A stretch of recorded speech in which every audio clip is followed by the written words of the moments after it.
Hey everyone, in today's video I'll show you how to view favorite template on CapCut in mobile.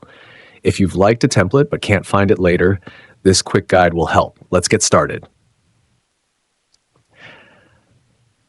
Launch the CapCut app on your phone and make sure you're logged into your account.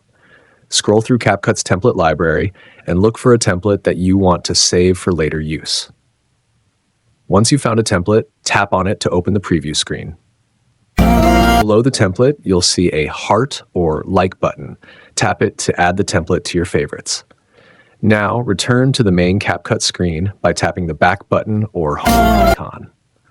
At the bottom right corner, tap on the Me icon to open your profile page. Inside your profile, look for the Favorites or Like Templates section. Here you'll find all the templates you've liked, ready for use anytime.